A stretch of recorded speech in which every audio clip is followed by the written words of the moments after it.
you tuning into the Black House Fire Radio, and you're listening to Yes, Massive Wagwan, and Robbins, your Jamaican brother, they are reaching out to all the massive on the African continent, and you're tuning into the Pan-African Bliss Show with your host, none other than Yes, everybody is on you together doing amazing. 44 minutes past the top of the hour. And of course, welcome to yet another beautiful conversation on a beautiful Thursday right here in the 254. Karibuni to the Pan-African Bliss Show, where we get to discuss different matters affecting, of course, our African continent, the people, and of course, trying to see how we can tackle and share ideas how our leaders can actually bring solutions and also actions on board. Karibuni so once again. A quick shout out everyone live with us on YouTube, on Twitter, on TikTok. Asanteni sana to everyone who's tuning also through BitChute, on Rumble, on the show page, on Amazon TV, on Roku TV, on our radio station app, and also everyone will get to catch the show on Spotify, rather on Spreaker. Once again, good afternoon from my end. Today we shall be focusing on the Kenyan government, which is of course looking forward to be spending 100 million Kenyan shillings to evacuate the stranded citizens in Lebanon. And of course, it has taken so much time. You know, it is quite disappointing to see that we are reacting 2-3 weeks later. Well, actually, the Kenyans demanded for immediate evacuation when all this was happening. And I bet as a country, you should be very well alarmed of what is happening in your country to your citizens who are actually outside. You shouldn't be waiting for the last minute when you see other mainstream medias reporting about what is happening to your citizens. Like the US, you see how alerted and how they keep on alarming people and their people, you know, this and this might happen in this country. Ensure yourself, you know, your safety, seek safety, or ensure you are in a safe space. So it is crazy to see that our African leaders fail to do the same thing. But basically, that is what we shall be focusing on. We shall also talk about what is happening in DRC Congo. There's been boat accidents. We shall discuss a little bit on that. Talk about the controversy surrounding Ghana. That is due to the unpassed anti-LGBTQ law.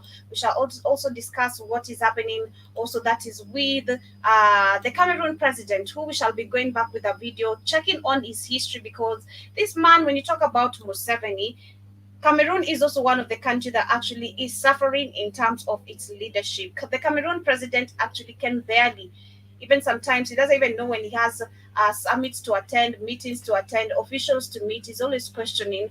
But of course, that is what we shall be discussing on. But as we get back to the music, I'll not be coming back with the quote of the day, but actually 8 common foods that have more iron than beetroot. I'll be sharing on that. We shall also discuss a little bit on today's holiday. Today in Kenya is a holiday. It's Mazingira Day, and I'll be giving you an idea on what this day specifically is all about. There is a new bill that is supposed to be signed. We shall be checking onto it a little bit, of course, as we see what is happening in the 254. Karibuni once again. This was our top discussion for the day. That was Diana Cords with Cry Baby, and I hope you guys did get to enjoy that. We're getting back with one more, and this is by the one and only.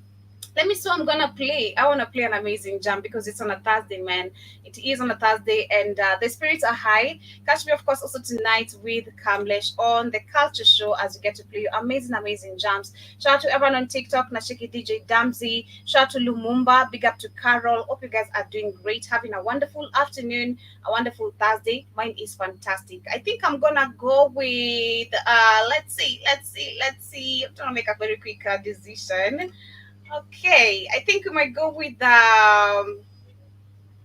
Wagadali's Anguka Nayo. They're supposed to be actually releasing a very new song that is featuring Diana Codes. She has given us a snippet of it. We shall see when it and that set it has been actually taking over. I don't know about the next one.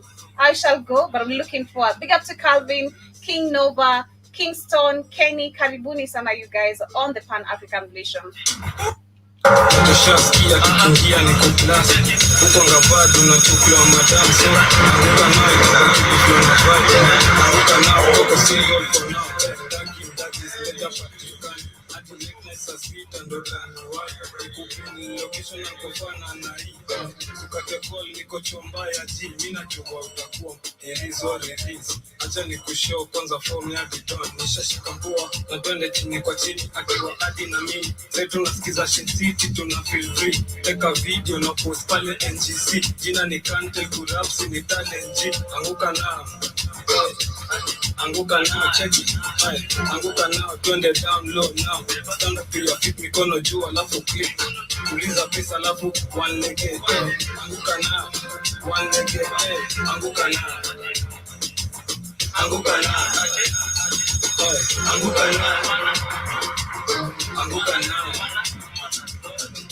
nayo kama uko na new kata anguka nayo kona patina makwasta anguka nayo round kwa hii pasta anguka nayo ati anguka nayo ati anguka nayo ati anguka nayo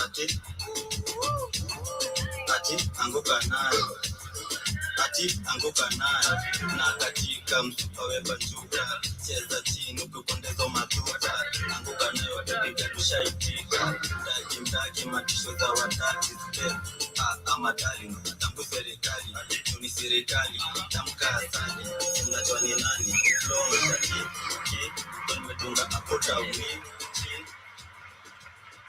Yes, and of course, karibuni sana. That is what that is with Anguka Nayo. Catch me, of course, tonight with Kamlesh right here on the Black Hot Fire Network Radio. Of course, as we get to bring you amazing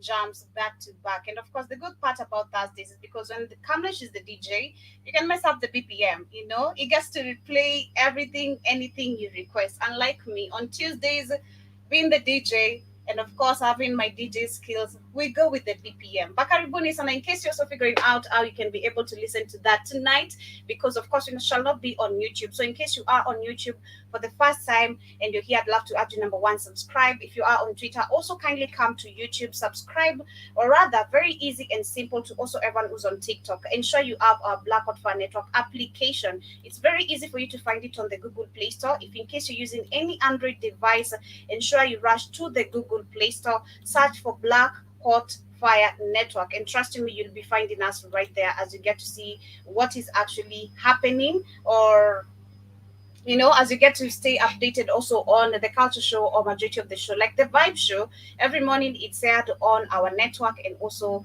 on the radio station. So ensure you have the application. If you're using any Apple device, it's also very simple. www.blackoutfirenetwork.com is the way to go. So ensure you have all that locked on your phone. And one thing also I'd love to remind you is ensure you check our Black Hot Fire Network. That is Black Hot Fire Network sports page. I'm trying to reload my page to see what's happening. Okay, there we have it. Ensure you check out our Black Hot Fire Network sports page, which has amazing sports nutrition, vitamins and minerals, proteins and blends, amino acids and blends, beauty supplements, food and beverages, and more of natural extracts. And I'm talking about vitamin D3, which actually comes at a very affordable price, $19 only. We have some green superfood, $35 only. We have complete multivitamin, goes for $32 only, and also some energy strip. And personally, I love the fact you can use the energy strip as you combine with the honey goat weed. Imagine, which is actually also very affordable.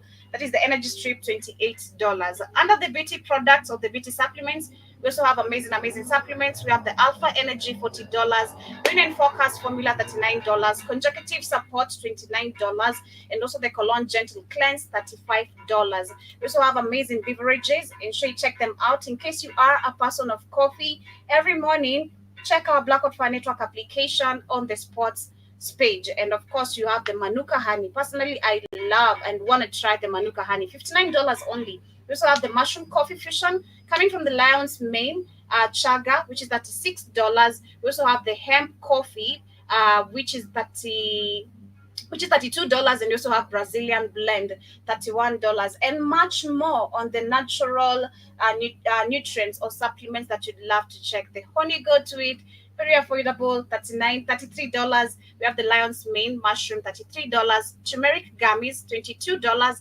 and the CMOS. So ensure you have the Black Hot Fire Network application and make your order with us. For any query or any complications, ensure you email at kcnewsam15 at gmail.com, or rather at blackoutfirenetwork254@gmail.com. And from there, we'll be able to check your complaints. If in case you're trying to purchase of any of our products and you're having any complications with the payment, ensure you email us, and of course, we'll be able to help you proceed everything. I say Marshall, Nemi Karibu Sana. If I'm pronouncing your name correctly, Marshall Karibu Sana. Hope you're doing amazing. Francis George nasema mafuta umepaka mpaka kwa, of course lazima uglow baby boy, unataka ukae kama umeparara, unafikiria mimi ni mwanaume?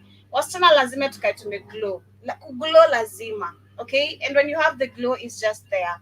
Drinking water also gives you the glow. Sometimes it doesn't have to be like ume overdo the body na kupewa vizuri, una glow pia brother, amka na uchangamke. But anyway, as we get to continue to the conversations of the day, like I said, we shall be focusing on the Kenyan government, which is supposed to be spending 100 million Kenyan shillings to evacuate stranded citizens in Lebanon. But we shall be tackling that in a few. I want us to start with what is happening in Cameroon. In the recent few days, there has been so much concerns about the whereabouts of the Cameroon president, and rumors have it probably we might have lost him, he's no longer with us in this world. And rumors also have it he could be also hospitalized. So the speculations are still unclear. But there's still speculations over the well-being and whereabouts of the Cameroon 91-year-old president. Paul Biya has become a hot topic across Africa this week. After attending the China Africa Summit that is in Beijing September, it was perhaps no surprise that he gave the UN General Assembly in New York a miss. But when he stayed away from this week's summit from French-speaking countries at Villa Contreras, that is in the North Paris, the rumor mill went into overdrive, and he had not been in scene that is in public for a month. And the Cameroon's ambassador in France insisted that Biya was in good health and in Geneva.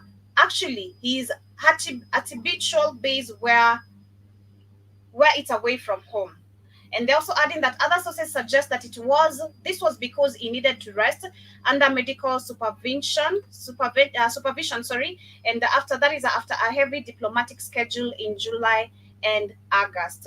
And after all, he is Africa's oldest head of state, and is the second longest serving, narrowly beaten to the recorded by President Tedore Obinga, a neighboring country of Equatorial Guinea. Yeah, so we have actually, I remember, it is the Equatorial Guinea president that has served for so long. Then we have the Cameroon president. We have now the Ugandan president, Museveni. So sometimes when people are shook about Uganda, you should check also other African countries, because they're also going through the same thing. But they're also adding that such mundane indications were not enough, and still speculative guesswork about beer in Africa, interested media and political circles are still going on. So finally, the government spokesperson, that is Rin Sadi, issued a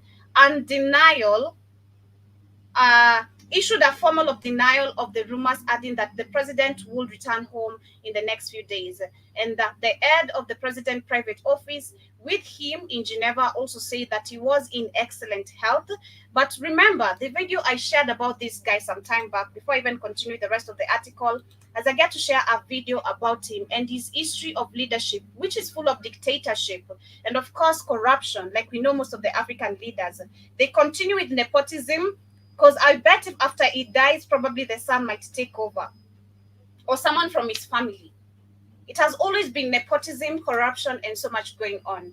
A few months ago, I shared a video of this Cameroon president. He was actually invited on a certain summit, or there was actually something going on in his country. I can't remember the specific event. But what happened when the Cameroon president was invited to now have a talk? It was so embarrassing that this guy didn't even know he had a meeting, because he was asking like, hey, you didn't tell me we have a meeting? Who am I addressing? What am I talking? Like he's so old to the point where he has to be actually, either there is a spokesperson of him who actually has to talk on his behalf, or he has to be actually kept on tabs like every single second, because we're talking about a 91-year-old. Someone who has been in power for like the longest. But let me share the video that I have right here of his history, which of course we'll be learning together, because I don't know so much about Cameroon. Literally, I'd be lying if I say I know a lot about Cameroon. And one thing again I love and hate about our system of education is that they hid all this history from us. All we could learn is about our colonized countries, how colonized we were, which countries participated in our freedom. Further from that, to try to understand how we relate, it's not further explained in our textbooks, by our teachers, no system of education. But I'm proud, of course, part of my career, I'm able to learn and understand this. And of course, we are educating each other. You can also come in, maybe give any information you have, any ancient information you have. I want to see if Cameroon had kingdoms and all that as we get to continue. On Sunday, 6 November 2022, Cameroon's 89-year-old President Paul Biya marked 40 years in power, becoming one of the world's longest-serving leaders. The nearly 90-year-old autocrat has uninterruptedly ruled Hello, D. Hope you're doing amazing, and hope you are enjoying the conversation. Cameroon since being sworn in for the first time on 6 November 1982, following the resignation of the country's first post-independence president, Amadou Ahidjo. After the fall of Zimbabwe's Robert Mugabe in 2017, Paul Biya became Africa's oldest president and his longest-serving after Equatorial Guinea's Teodoro Obiang Nguema Basoko, who seized power in The Equatorial Guinea is also another cool. We shall tackle on that maybe later, or another day we shall do more history and research on that. The Equatorial Guinea president is the most corrupt. I don't want to say the most corrupt of all the African leaders, I'll be lying, but is literally one among the dictators who are literally corrupting their citizens' eyes. These guys are driving Bugattis, Lamborghini. The son has been caught in corruption in Dubai. That was in 2022, 2021, with expensive watches, money laundry that he couldn't even explain. And he was allowed to walk scot-free. He was allowed, like, these people are literally driving the heaviest cars. All the toys you can say, I'd say. All the toys you can literally say and name. But the people in their country, they are highly suffering. Lack of employment, lack of equality, no food, poor water irrigation, outbreak of cholera is what I was discussing yesterday. Everything is just messed up. The system of education, like Africa, again, that's why I love saying Africa, the way it has been set up, is nothing to do like Kenya, Uganda. Nah, I love calling it a constitution, or a law if you want to say. It's a law that has been set up that actually operates the same way. The way Kenya is running, trust me, the same way Uganda is running. I love something I saw Murara say on one of the videos. As much as I don't like him, I don't know the direction he's taking. We don't know Murara's direction. We don't know if he's being paid to play a political scheme. Because remember, and mind you, right now, he has a whole party. Okay? Which is okay for fighting for people. We've seen that in majority of the African countries. But he said something. African puppets are very good liars. They lie to you how your economy is doing great, but in the real sense, through the loans they're taking, all these subsidies, lying to you how other countries are not doing great, and you're the one you're being lied to. No African country is doing okay. Yesterday we were talking about Nigeria itself, which has right now transitioned from ditched the dollar and has started depending on its currency in buying the crude oil. And I questioned one thing: how is this going to help Nigeria and the people? Because it's not going to help the Nigeria and the people. One thing we don't know again about history as African people is that we never created these fake currencies we have. The Kenyan currency, the Tanzania currency, none of that. We had gold, silver, and everything. Those were back ancient ways of how we lived through our wealth, and actually agriculture. Farming was our wealth. Silver, gold, cobalt, and all that. And that's why I loved something kids said yesterday, and something I also understood with how they came up with this fake paper and made it a value. You can't carry gold everywhere and go buy everything with gold, because not everything is worth gold. And if so, I don't know how it's gonna be cut into pieces so that it can equate to gold, but still it won't add up. So they came with a fake value, paper and created value out of it, and that's why they control and run it. Even if you try to actually ditch the dollar today and you say we depend on the Kenyan currency, we will collapse. We won't be going anywhere. Our country is going to destabilize. Because what is backing us? Nothing. It's a fake currency. So what is backing us? You know? 1979. Let me continue with the history of the dictator. That is Paul Biya, the Cameroon president, who has been in power for 40 years. Human rights groups have accused him of brazen strongman tactics, including torture and intimidation of his opponents. Remember, the human rights groups, we have to be talking about probably the activists in the country. I don't believe all the human rights groups right now, for me. All the human rights groups and majority are paid organizations that come to Africa to just actually collect data of our problems, but don't help. What is happening in Congo right now? Human rights are the same people watching. There's nothing that they're helping in the rape cases of the women, the male children, the men who are angry, they're also being raped. And small boys, 2-year-old kids.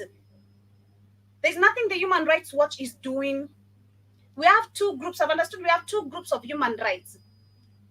One, the one that is paid, that is part of these organizations like the UN, the EU, the AU. And we have two, the faithful human rights organization that is not funded. And that comes from the activism of the people who are actually in denial of the projects taking place in the country. And it's a small group number of people, remember? So of course the light is never shined on them. It's always shined on this other paid group of human rights, so that the mainstream media can capture what they want to run with. It's fucked up.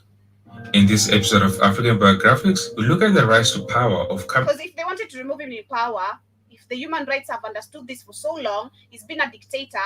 You have you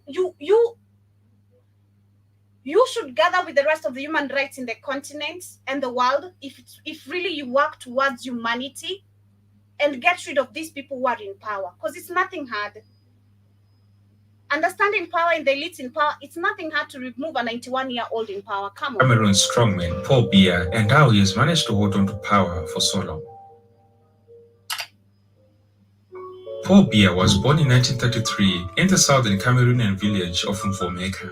His parents were not wealthy, but his small village was... Number one thing I've picked every time we're doing African history, right? With the presidents who have been dictators, like the Mobutu Sese Seko history that I was sharing some few months back this year. When we were talking about Mobutu Sese Seko, we saw he came from the poorest village ever. Sorry to say that. He came from the undiscovered part of actually DRC, where he was poor, not educated, and a bunch of things. So number one, they pick these Negroes from the most incapable places, because such kind of a mentality is easy to manipulate because they don't know exposure. Now, because you can give them exposure, and so long as you promise them exposure and protection, and exposure is stealing of resources, continue being a dictator, we keep you in power, do as we want. It's easy to manipulate such kind of a mentality, and they can do anything you want. That's a house Negro. Was a surprising springboard for his accomplishments in life. At 7 years old, his parents sent him to the Catholic mission, which was approximately 50 kilometers from his home. One of Biya's French tutors there found his work as being excellent and determined that the young boy should become a priest. When he was 14 years old, he was admitted to Edia and Akono junior seminaries run by the Center Spirit Catholic Fathers. As for Cameroon itself, the nation was a German colony from 1884 to February 1916, when the Germans were defeated and ousted from the territory during the First World War by joint Anglo-French and Belgian forces. Britain and France decided to divide the country to permit each of them to administer their own territory separately. This meant that the legal, educational, monetary, and even political arrangements were significantly different in the two territories. Meanwhile, young Paul Biya's future was brightened further when he gained admission to the Lesile Dere in Yaoundé, Cameroon's capital. Lycée Leger was French Cameroon's most prestigious high school. At the lycée, Paul Biya studied Latin, Greek and philosophy. His excellent work in secondary school allowed him to study at the University of Paris, where he focused on law and political science. He received his law degree in 1960, and after graduation, Paul lived in France and studied public law at the Institute of Overseas Studies. Meanwhile, the territory administered by France, French Cameroon, got its independence on 1 January 1960 as the Republic of Cameroon. The territories of Cameroon that were administered by Britain, British Southern Cameroon and British Northern Cameroon, which were semi-independent territories administered as part of Nigeria, were to decide through a plebiscite to get their full independence by either joining Nigeria or French Cameroon. British Northern Cameroon voted to join independent Nigeria, while British Southern Cameroon voted to gain independence by joining the already independent Republic of Cameroon. British Southern Cameroon and the Republic of Cameroon agreed on a two-state federation and drew up a federal constitution that effectively guaranteed independent administration of the states under a central federal authority. The federal constitution came into force on 1 October 1961, and the entity became the Federal Republic of Cameroon. Amadou Ahidjo was the first president of the Federal Republic of Cameroon, and his party, the Cameroon National Union, the CNU, won a majority in parliament. So the new federation was born. However, this was a troubled marriage from the onset. In 1972, Amadou Ahidjo changed the federal structure of the country in favor of a unitary state called the United Republic of Cameroon. This was not well received by the people of what was once called British Southern Cameroon, aka the Anglophones. Also at the time, for more than 2 decades as president, Amadou Ahidjo managed to create a system of government that served his vision of the Cameroon nation. This vision was a single-party state with a strong presidential system that virtually gave him complete control of all the state's institutions. President Amadou Ahidjo also built an extensive network of loyalists through a complex patronage system that gave him complete control over the appointment of top administrative and party officials. Consequently, all of them owed their allegiance to him. This was the nation to which Paul Biya returned in 1962 to begin his quiet ascension to the upper echelons of power.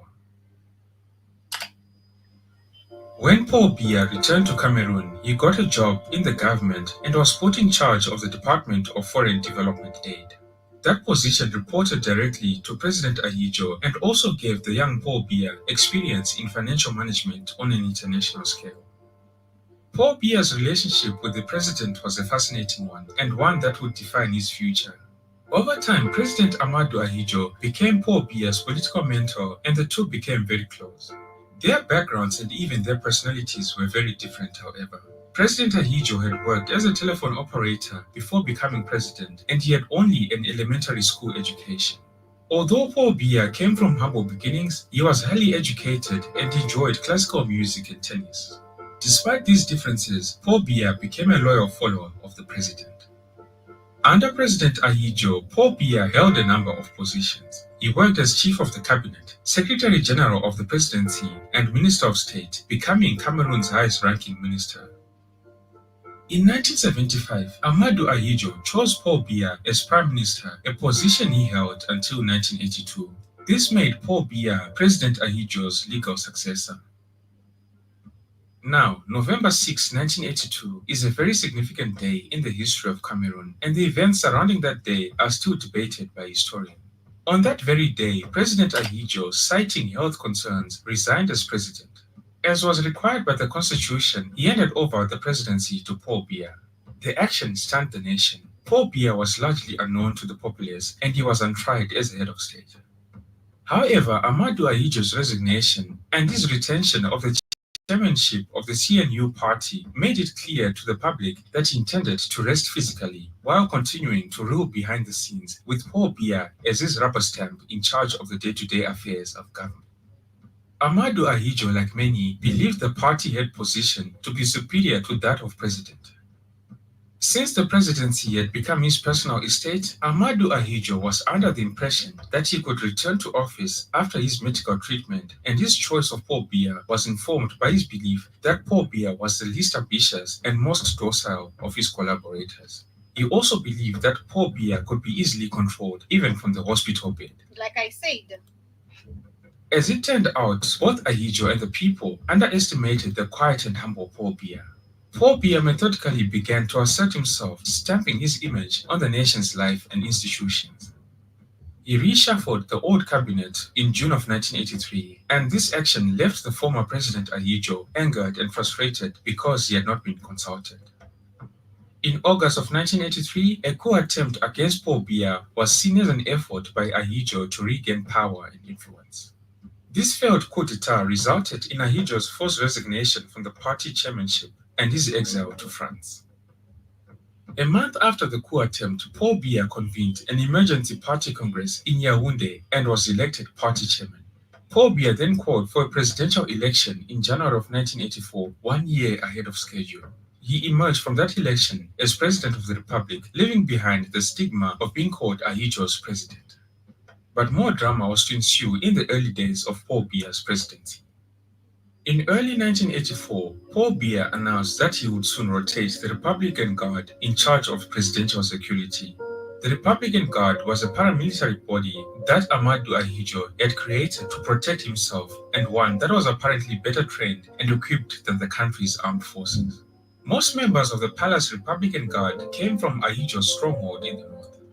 Amazingly, after the decree by Paul Biya, the Guard did not voice dissatisfaction with the impending reshuffle. However, a deadly coup occurred in April of 1984 when members of this presidential guard tried to capture the presidential palace. This was on 6 April 1984. On this day, the Republican Guard seized the presidential palace with tanks and heavy fire. They occupied the Yaoundé airport and captured the national radio station, which began playing martial music. The rebels immediately sealed off the army unit responsible for the defense of the capital. However, the rebel leaders misjudged the situation. First, by a trick of radio managers, their broadcast was heard only in Yaoundé and not in the provinces of the country. Secondly, as he was hiding in the palace bunker, President Paul Biya was able to communicate with the armed forces. And so the Yaoundé unit, or those around it, decided to fight for the president rather than join the rebellion. On April 7, after fierce fighting in the capital, the Armed Forces Minister declared the rebels defeated and asked them to surrender. The Republican Guard, however, continued to fight until April 9, when they were completely obliterated. The attempted coup of 1984 was one of the bloodiest yet seen in Africa, causing the death of more than 1,000 people, mostly civilians who were caught in the crossfire. Fortunately for the president, the attempted coup d'etat displeased the overwhelming majority of the Cameroonian people. Cameroonians were full of praise for the country's armed forces. The president's popularity began to soar. Interviewed from exile during the attempted coup, Amadou Ahidjo denied any involvement in the coup d'etat. Nonetheless, the military tribunal implicated him in the plot and sentenced him to death in absentia. But this coup attempt left a psychological mark on Paul Biya. Thereafter, unscripted public appearances became a rarity, and when Paul Biya's motorcade passed through the streets of the capital, crowds were kept at a distance. Now fully in charge of the nation, Paul Biya moved quickly to revitalize the country's institutions, imposing his image on national life and institutionalize what became known as his New Deal concept for Cameroon. The guidelines of this New Deal policy were political liberalization, rigor and moralization, as well as national integration. This New Deal was intended to bring about a Cameroon that was characterized by a larger degree of individual liberty and freer exchange of ideas, judicious and stringent management of public affairs, transparency and public accountability by government officials, as well as total absence of ethno-regional favoritism. President Paul Biya was seen as a breath of fresh air, and he stepped in saying the right things to different groups. He visited the nation's Anglophone regions, spoke in English, and even referred to Bamenda, a major city in the Northwest region, as his second home. It was a marked difference from his predecessor, whose policies severely undermined English as a major part of the nation's bilingualism. And indeed, there was some measure of success during the early part of his rule. As I alluded to, during Ahidjo's administration, a virtual police state had existed in Cameroon, which severely limited political activities, including free speech and opinions, especially if they ran contrary to government policies. Now, President Paul Biya was promising an end to this and many other restrictions. For instance, in 1985, he had introduced a series of measures allowing greater individual and political freedom. More than a dozen privately owned newspapers and magazines popped up in the country, and some of them were highly critical of government policies. Change in Cameroon was not only restricted to the political arena. One of the goals of President Paul Biya's New Deal was to improve the social and economic conditions of the Cameroonian people. With the sale of oil becoming an important source of revenue in the early 1980s, the new president was able to finance many of his New Deal programs, including road construction and subsidizing the prices farmers received for their export crops. The government's commitment to health and educational development of Cameroonians was also evident under the New Deal policy. Between 1984 and 1985, for example, the budget of the Ministry of Health was increased by 32% over that of the previous year. The increase provided additional funds for the construction of new health Instead of making insurance even more affordable, you make it even more expensive. Hospitals and clinics in many towns and villages. In March of 1985, Paul Biya revitalized the CNU party during a memorable congress that was held in Bamenda. The party structures were reorganized and the party was renamed the Cameroon People's Democratic Movement, the CPDM. Paul Biya also encouraged his countrymen to develop interest in politics and to freely air out their views. Despite these early successes, however, Cameroonians soon lost faith in the New Deal as the president made a U-turn and started to restrict free speech. He also became reluctant to implement some of the promises he had made. Simultaneously, within 2 years of taking office, Paul Biya made one of his most daring moves when he changed the name of the country to the Republic of Cameroon. The name East Cameroon took when it obtained independence in 1960. Anglophones were furious. Their leaders had neither been consulted nor given any advance warning. As a result, the Anglophones viewed this name change as an attempt to erase their identity and forcefully assimilate them into the majority French system. At the same time, the economic situation in the country started deteriorating. When the price of oil on the world market collapsed, the prices for Cameroon's main crops, cocoa, cotton, coffee, and palm oil, also dropped. Beginning in 1987, Cameroon's economy shrank for 9 consecutive years. In addition, poor economic management had long plagued the country. Cameroonians started placing the blame on Paul Biya, and by the late 1980s, opposition to his government had grown. President Biya admitted that the country faced an economic crisis and the necessity of an IMF structural adjustment program and budget cuts was recognized.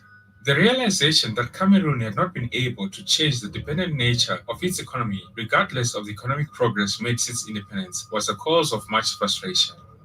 Despite the subsequent efforts made towards economic reform, conditions in Cameroon were less than ideal and corruption was rampant.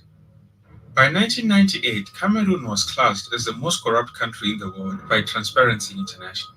And in October of 2000, the Catholic Church in Cameroon denounced corruption, saying that corruption had permeated all levels of society. In the late 1980s, a movement was sweeping Africa to allow for multi-party democracies. Against this backdrop, people also started calling for change in the political landscape of Cameroon. And so in 1989, an attorney by the name Yondo formed a new major political party, initiating a significant change in the national political climate towards support for a multi-party system in Cameroon. In 1990, Yondo and his fellow political organizers were arrested and charged with destabilizing the government and encouraging ethnic tension. In May of that year, spurred by Yondo-Black's arrest, another opposition leader, John Frundi, formed a political party called the Social Democratic Front, the SDF. John Frundi, who was a bookshop owner by profession, was to achieve great popularity among the urban masses because of his courage and populist style of leadership. Unfortunately, Paul Biya's government used violent force to break up the SDF's first public rally in Bamenda, and between 4 and 12 people were killed in this rally. In the aftermath, the state-controlled media tried to deny the government's responsibility for this bloody event, and they also started distorting the facts. Anglophone students at the University of Yaoundé, who demonstrated the same day in support of the SDF and political liberalization, were falsely accused by the regime of having marched in favor of the reintegration of Anglophone Cameroon into Nigeria and having sung the national anthem as well as hoisting the Nigerian flag. Leading members of Paul Biya's party strongly condemned the Anglophones for this treacherous action. 1991 was an equally turbulent year in Cameroon. In April, tensions between opposition groups and the government grew. Between April 10 and April 15, 8 pro-democracy demonstrators were killed and several others were wounded. In retaliation, on 25 June, the opposition groups declared a mass general strike across Cameroon under the name Operation Ghost Town. The aim of the operation was to shut down the function of nearly every city in the country. The opposition intended to paralyze the national economy and cut off support for the civil servants of the government. They wanted to end the reign of Paul Biya and to establish democratic procedures for subsequent elections. In response to the strike, the government established operation commanders whose purpose was to reestablish public order. The commanders were sent to 7 of the 10 provinces to exercise control, and for several months, the commanders used excessive physical force against the protesters. At the same time, the government began an extensive crackdown on the national press. Paul Biya's administration established the new censorship authority to monitor the content of the press. Independent newspapers were confiscated. In response, on 4 September 1991, dozens of independent journalists staged a peaceful march to protest newspaper bans. It's in this country, I've said a couple of times, like Cameroon is one of the country, as you can literally hear, he has kept serious censorship of anything said about him. It's this country that actually have seen so many cases of deaths of journalists. I was talking about that was I think last week. So many cases of journalists. It's in Cameroon, like Cameroon. Several journalists were injured when security forces confronted them, and nearly 40 were detained. By October, however, the strain of the strike began to weigh too heavily on the opposition forces and the strikers of Cameroon. Businesses were Please kindly don't come in, don't pop in. You're very late. Please don't pop in here, please. Able to endure financially, and people were struggling without access to goods and services. The government's ability to maintain at least the image of control during the strike was the main asset that allowed them to wait out the strike. There was no threat of military insubordination, and the government was receiving significant financial support from outside the country. The nation of France That's what they keep on doing. retired part of Cameroon's debt and twice arranged for government officials to receive back pay. Additionally, the IMF sent several millions of dollars to the country for economic restructuring. In addition, the government's violent responses to protest, the general feeling that the protests were largely ineffective, and the government's ability to continue functioning led many of the opposition parties to settle for negotiations on Paul Biya's terms. And so in late October, a conference was held and various stakeholders came together with representatives from the government, multiple opposition parties, and other parties including media representatives, business interests, religious leaders, and workers and students' unions. The talks at the conference were restricted to constitutional questions and no reforms were made prior to the elections. Despite these disappointments, in late November, 41 political parties signed an agreement with the government. The SDF was not one of them. By the end of 1991, there were as many as 70 political parties in Cameroon, all of which were representing different interests and resistant to making concessions. The final outcome was decided in presidential elections held in October of 1992. Nah, Keith, please kindly. No. Please, no kindly. Sorry, Keith. No, I don't want you taking over my show or please come back tomorrow. The next show.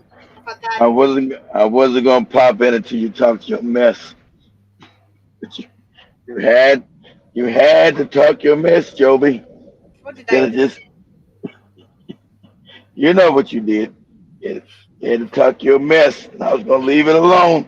So I got into on TikTok. Keith, don't you pop in here. Don't you do it. I'm almost done.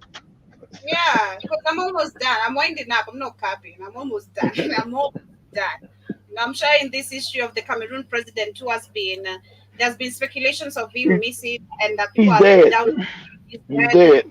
Not sure, He's so dead. He died, Joby. He died. He died up in the hospital in Switzerland. hmm, He's been president for what 50 years. Never built one decent hospital in the whole country. mm-hmm. And now the French are trying to put in his son because you live in a democracy. I didn't even know about that, but I was telling some audience earlier on TikTok. I'm certain if he died or he's dead, the son might take over, like they always do, nepotism. Yeah, it's His masters, his masters want him in there. The French want his son in there because there's no democracy. It's all that same fake democracy talk there. See, why you didn't know all that? You the one doing it. You're supposed to know all this, Joby. As a journalist, you don't want me to pop in to give you pertinent information. Yeah, the Uh, French, he's done. He's dead. He's dead. And now the French are maneuvering his son into power, who didn't even live in the country either. Neither one of this these one bastards lived in the country.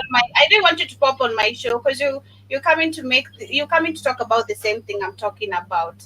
You know, like I don't understand what you mean. I just say I didn't know the sun is supposed to take over, but I said just like Africa runs. I'm certain probably one of his family members was gonna take over on the president the seat, the presidential seat, because if which I'm showing the history, and it's very evident how he has been ruling and running his country. Personally, I've been reporting so many times about the Cameroon journalists out there always killed. I even said that last week, and actually this documentary is showing it all, how he has taken control of he took dictatorship by controlling the news, putting monetization, even locking down other local news because they were reporting facts about him, where for long he fought political parties and even put them behind bars, those who actually tried to go against him. So I don't understand what you're saying here.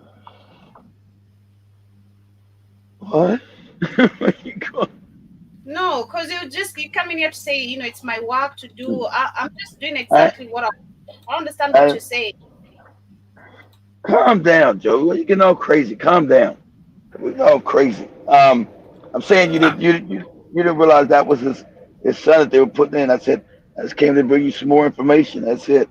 Calm down. Stop going crazy. Um, I compare yeah.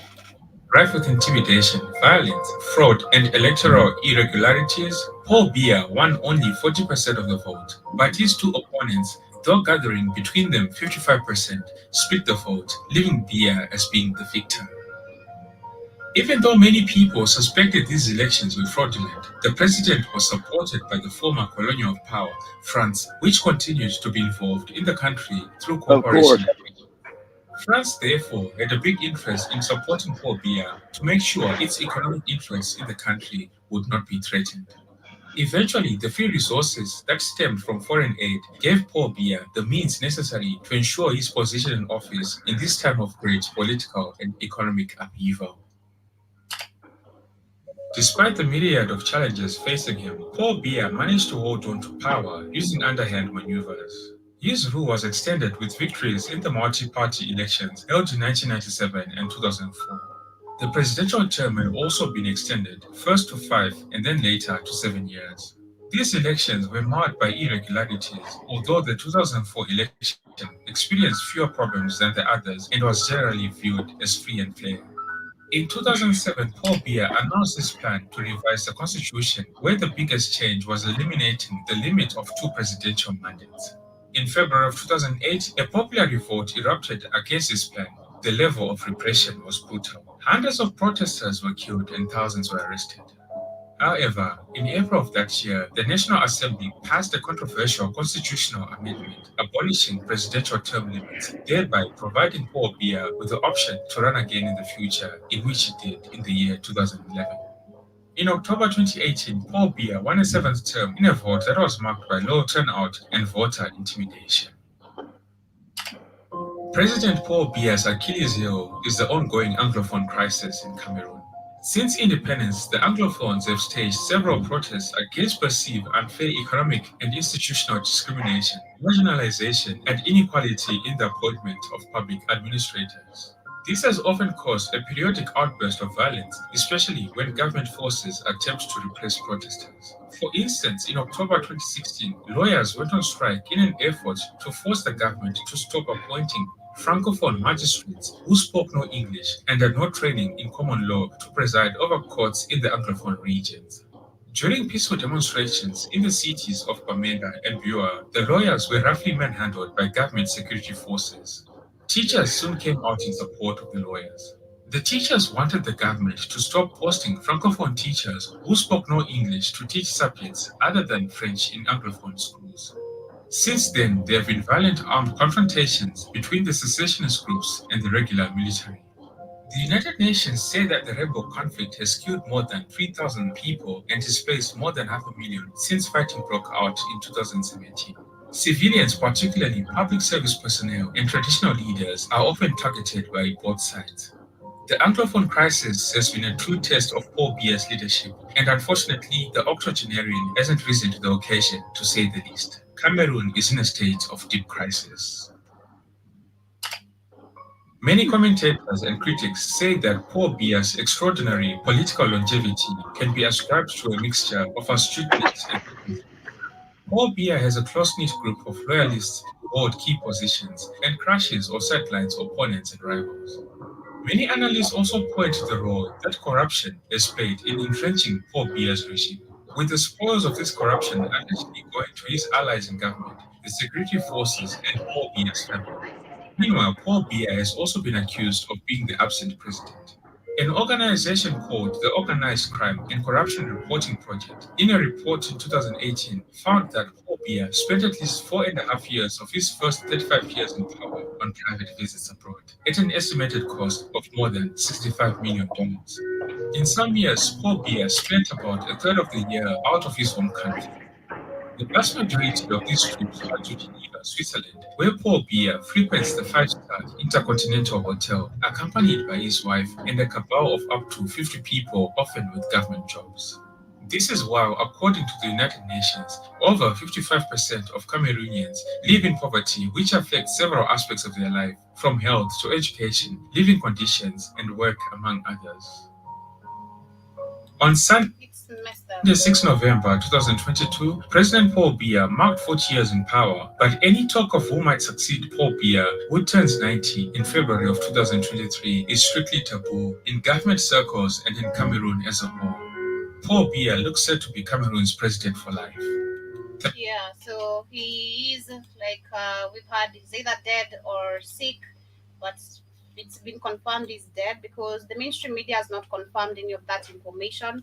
So I bet probably a lot of that is coming from TikTok. But dictatorship, literally, this is Equatorial Guinea. What it's going through, the same Uganda, all these dictators who have been in power for like years and years. And I'd say I'd compare Cameroon now with Zambia because Zambia, I was talking about Zambia yesterday, where we saw how the Chinese completely are taking over slowly. They have been taking over things. And that is basically what Paul Biya did with Cameroon, destabilizing it completely, taking loans after loans after loans, ensuring is actually the one in control of everything, even changed the name of the country from a United Republic of Cameroon to the Republic of Cameroon, and all that. He's done a lot of evil things, but will I say Cameroon is gonna change? Of course not. You know, it's literally in a very bad position. West Africa is kind of really really messed up itself. All of Africa is messed up, but it's up to us as a people to actually reclaim back again our power because 40 years, same old tactics, same situation, no growth, no development, no hospitals, no schools, no job opportunities. We have someone who has been born in those 40 years, they have had their children. Right now, probably actually their children, they're teenagers. They know nothing but just Paul Biya. Same thing happens in Uganda, Equatorial Guinea, and the rest of the African countries, as much as we have them serving for 3 years. They don't live a change in any sort of way. We should be able to see changes in generations. Every generation should talk about how I grew up and found this, but when I was giving birth to my child found this, but there's nothing to actually say about that. The agendas being executed is the global agendas that are not actually helping us in any sort of way. But as we get closer to winding up again, I'd love to remind you today is actually a holiday in the 254. It is Mazingira Day. Mazingira Day is where Kenyans actually observe the Mazingira Day following the President William Ruto signing of the statutes law, which is a miscellaneous amendment bill 2024 into law. And this new public holiday is designed to highlight the importance of environmental conservation in the fight against the climate crisis. So this is a holiday, of course, again set aside for bullshit. It Whoa, doesn't. whoa, wait. This another new holiday? Yeah, Jesus Christ. Yeah, it's a new one. New holiday. It is actually a new one. It was not there Oh before. my God. Can't get this is what countries do when they just so can't find jobs. You get 1,000 holidays. How many holidays is this now, Joby? How many holidays does Kenya have now? I think Five 16. hundred? I think 16. Tanzania is the most Africa, the first African country with the most holidays. Then followed by Kenya, I guess. Who's the most, Joby? Who's the most? Tanzania. Yeah, 60. This would happen. So you talk about West Africa's messed up. 16 you get holidays, guys, when your country doesn't do anything. You can't. How can they remember all these holidays and not go to work? Because there's no jobs. Remember all these holidays. How many holidays we got in America? Two. That's it. The fake Christmas and the fake Thanksgiving. That's it. Two. And Labor Day. Like, yeah, you don't get off for no Labor Day. You still got to work. It's a holiday. That's a holiday, but everybody's working. It's not a day you get off. It's still a day you still got to go to work. Oh, it's a holiday. Yeah. Labor Day is a holiday. Uh, Labor Day here, it's a holiday. Like you stay at home. yeah. It's more days. It's like that most around the world. America's like, I think America's the country with the fewest holidays. Ain't nobody doing a bunch of holidays. You got to go to work. Ain't nobody like, hey, I got this holiday. What? So get your ass to work and you fired. Holiday. 16. God, this is crazy. How many? Come on. Somebody made. I'm reading the show like 2 years ago. Somebody was complaining. How many holidays do how many holidays do we need? We need jobs. We need work days, not no more holidays.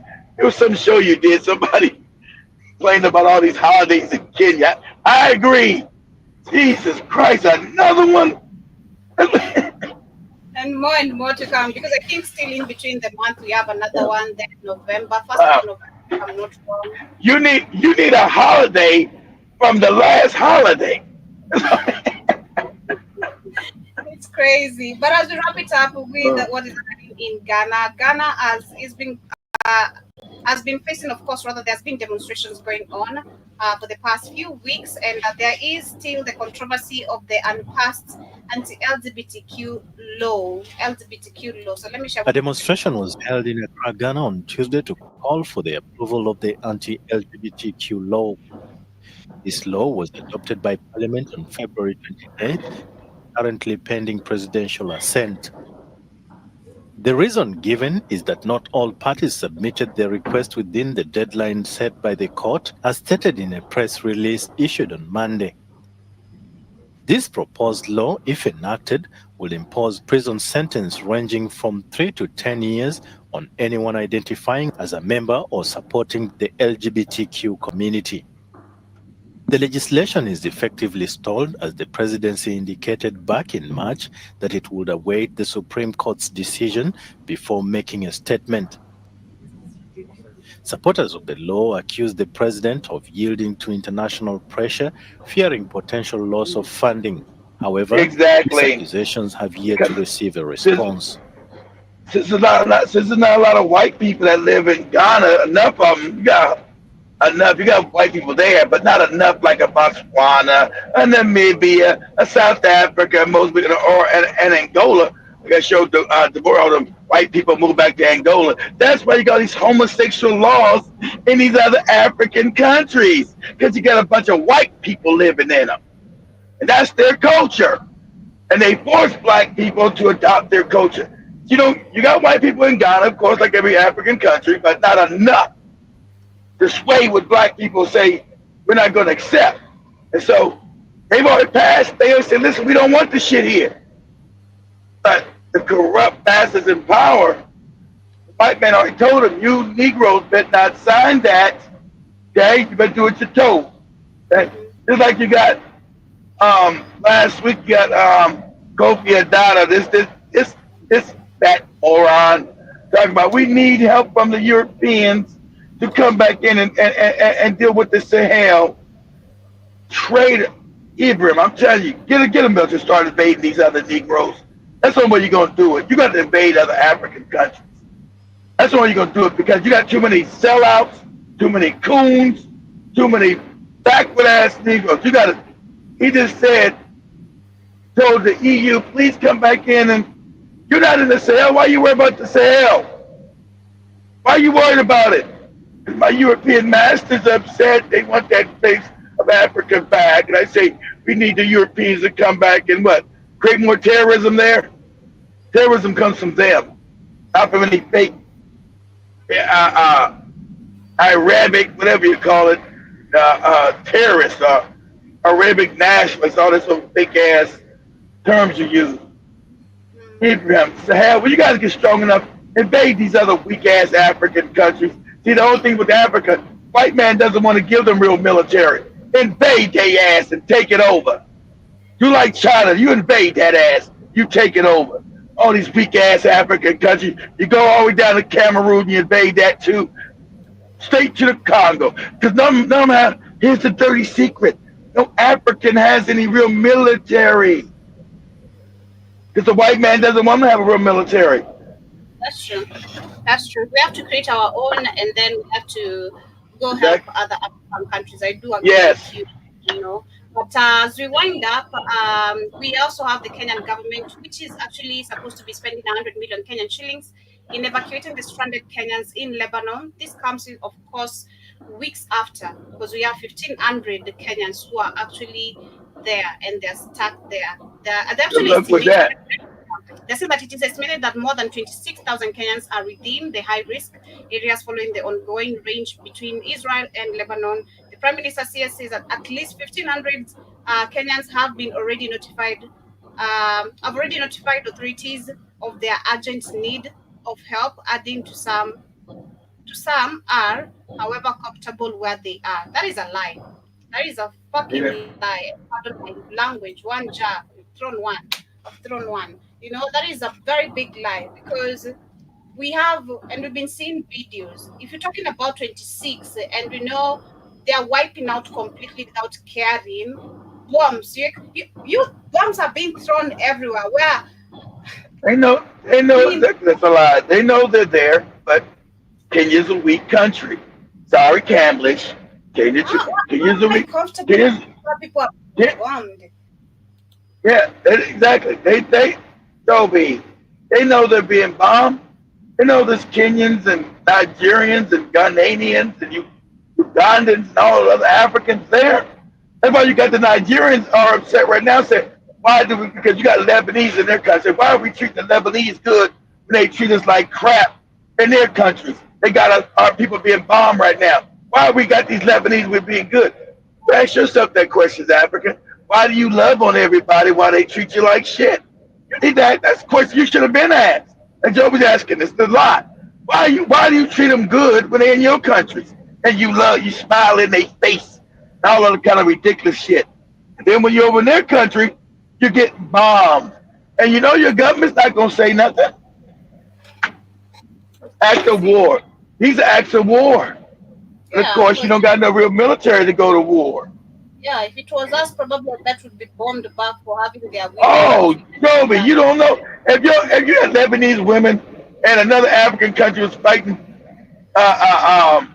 Kenya. Let's say Captain Crunch. Captain Mm, Crunch, you said he was going to invade Kenya. I don't know how he's going to do that, but anyway, yeah. nonsense. Let's just pretend Captain Crunch had the weaponry to invade Kenya, and he was doing it.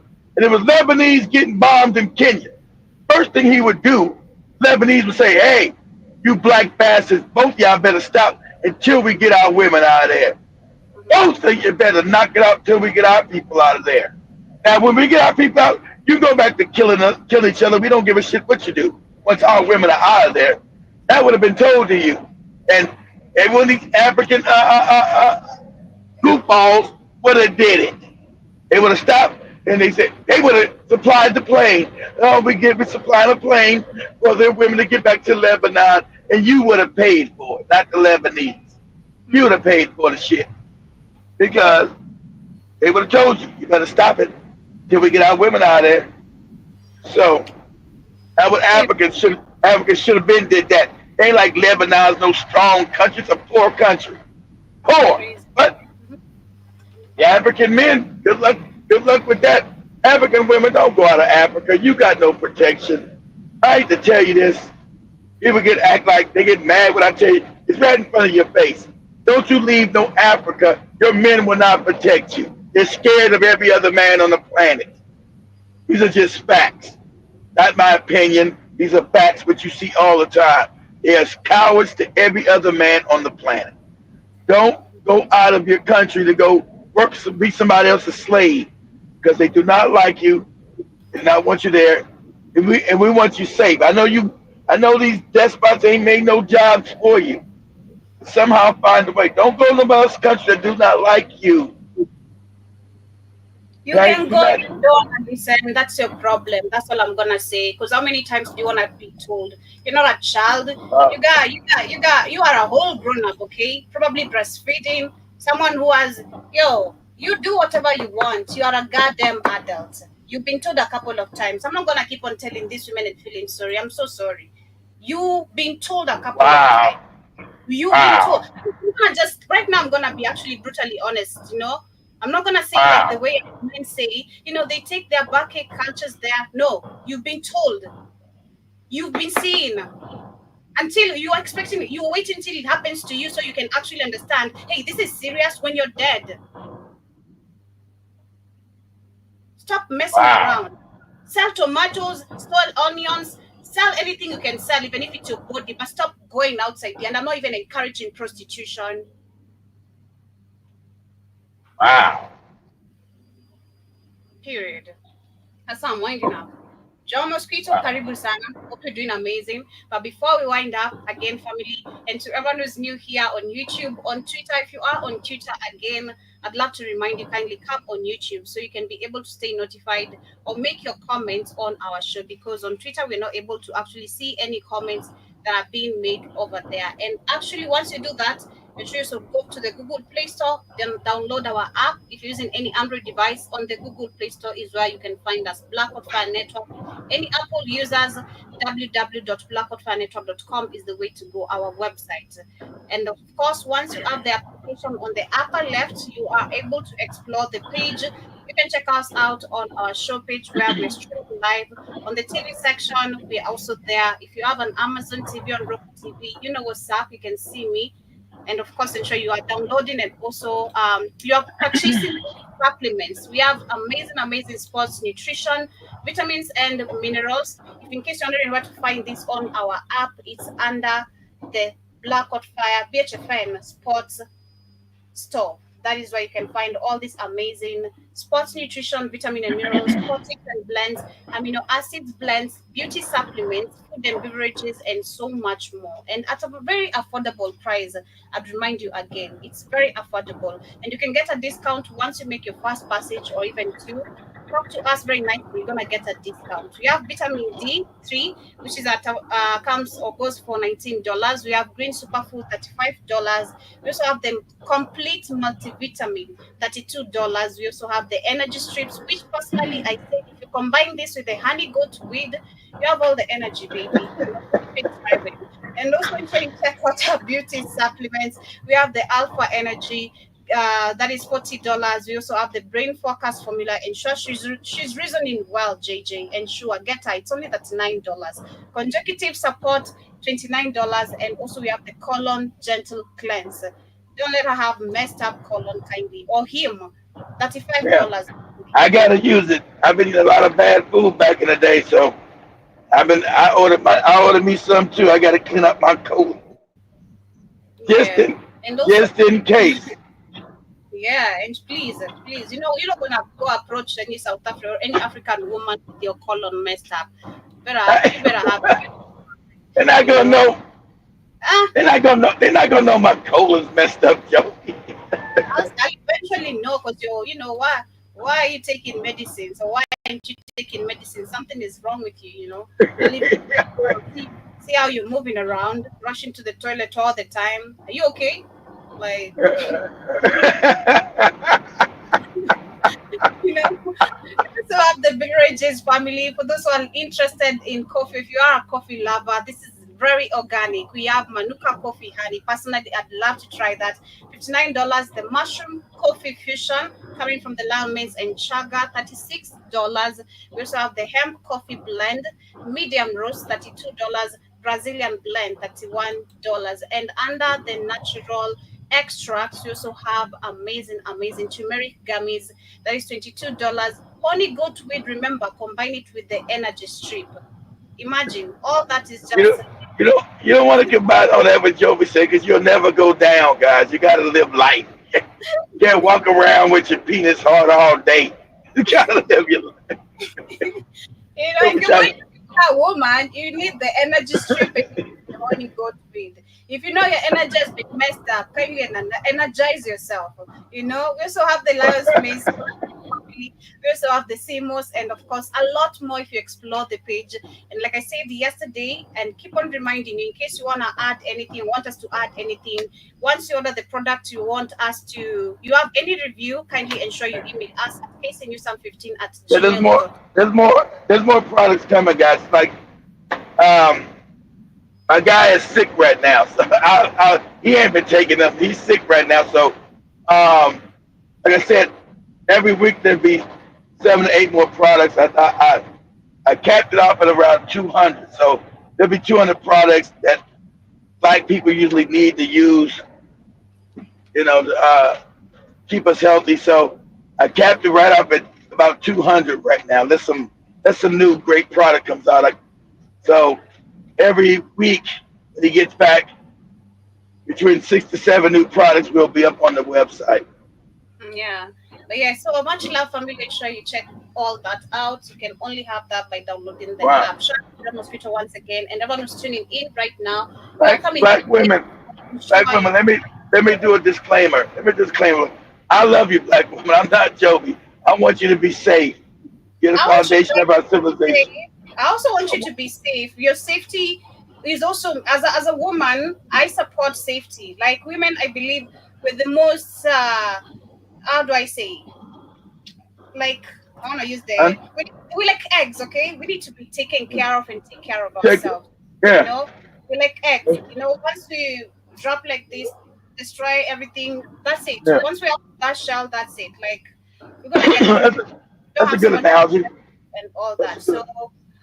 if you yourself you don't know how to protect yourself inside that shell and you're expecting someone else to protect you, safety comes with you first. Number one, that's one thing I've learned at a very young age as a woman. Okay. If I let myself literally lose, or if I did crazy thing, I don't think I'd be here, being Yeah. honest.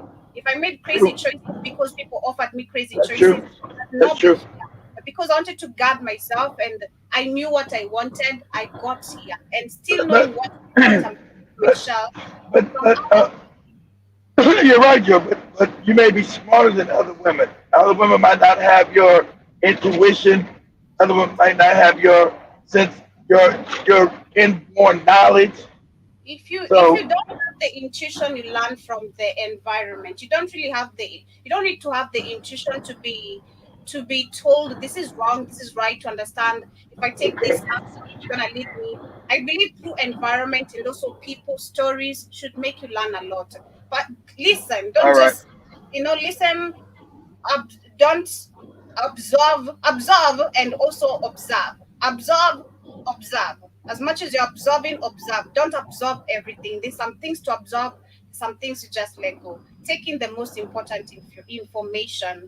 Like for me, from a very young age, I've said my dad, despite telling me and pushing me, hey, if you finish high school, you wanna go to Qatar, you should go to Dubai, help us make money, help us get a house. God damn it, I'm not your. Excuse me, can you hear cases of people dying? Number one, do you even care about me? Those are some of the things that hint me. These are parents talking to you about where you should go, and you can hear the dangers happening within your own community. Yeah, but he said, "My help me Parents buy a house." losing their children, you're pushing your children to go to please you. And because you want to be the good child, oh yes, Papa, I'm gonna go. No, say no. That's true too. It's not your job to help us get a house. That's your job. I'm grown. I'm supposed to help me get a house, not you. You were And supposed to help yourself get a job, not no, me. we gotta grow up as African people, especially. I believe right now we're not dealing with generation of our parents again. I'd say who agreed with You're not. everything. So You're standard not. mentality It's like, yo, you raised me enough. I'm an adult. I can make my own goddamn decision. Okay? You messed up having a child. Your baby daddy don't wanna take care of that. Figure out a way how you can become an entrepreneur. Stop thinking becoming an entrepreneur you need $100 to start a business of $50. $1, even $half is enough. You can survive. But you're scared. Oh, they're gonna think of me. You're gonna keep on suffering. I'm telling you the facts. You're gonna keep on suffering.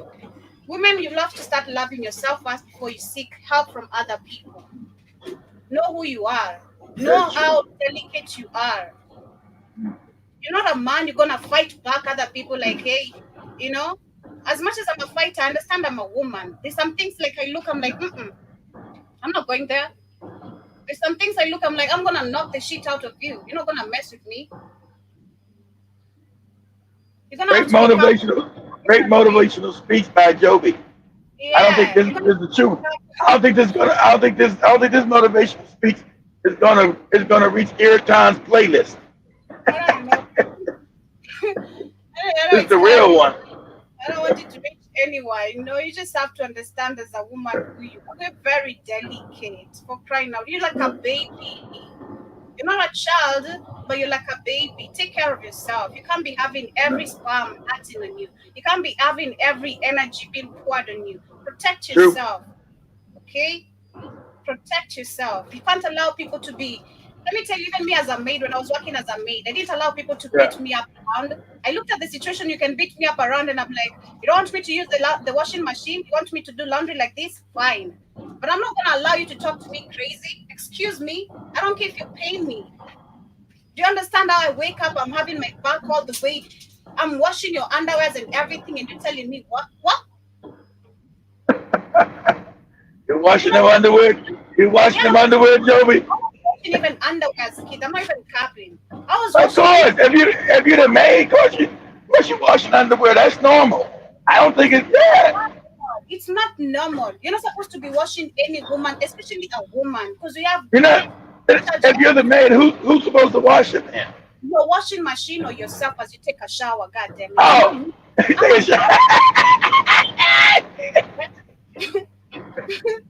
oops. Oh, if they got a washing machine, yeah, the washing machine was washing clothes. If you got, So, family, if you have a daughter, teach them how to become strong. You're not gonna be. yeah, I'm not saying. I'm not wishing death on anyone, but personally, I feel like losing my parents and my mom, being honest, at a very young age, it's what this brought this boldness out of me. Because once she left, the yeah, rest of the yeah. me. They didn't care. Everyone was punching me left, right, and center. I'm looking at the bad guy. Okay. If you guys What does save have up, to get a washing machine. Don't wash your dirty underwear in the shower. God damn. you don't Ugh. wash underwear when you're in the shower. When you're taking a shower, you wash your underwear first, you hang it, then you come back, What? take a shower. I remember me Nah. telling you this and then it shocked you. This is the second time, but that's how we I that's I remember you told me. I like wow. Nah, fuck I told you and that. you were shocked. I I remember I know I'm told you. shocked again. I know your mosquito shocked too. I'm shocked again. That's what man. Nah, washing no underwear, no shower. Man, that's disgusting. And as I wind No. up, I wanna become an all motivational speaker. I All wanna right. That's right. You get the truth with Joe. You're not getting no sugar. You're you not getting know no like. You're not getting no life is great. Go out there and sniff all kind of flowers and dance around and feel good. Joe, you're not getting I'm the type of person I'm gonna hate this as a parent, but I'll learn with my kids. But I hate repeating things to someone over and over and over again. That is what these women have been. Kenyans, all the women from Africa, you've been told if you want to go to Saudi Arabia, you know what's gonna happen to you. But maybe it's gonna be better for me. It's gonna be how many people escape there alive? You think you're the angel? a lot. You're not gonna save everyone. Save yourself first. And that's by you sticking your ass right here, demanding your rights in your government. Because this is why, as I wind up, I use this Toby's right. the white man Stop, who video you shared with stop me some running. time back, and he asked this Nigerian woman, why are you running from your country? Exactly. But he told, yeah, she was out there back. That was in Canada.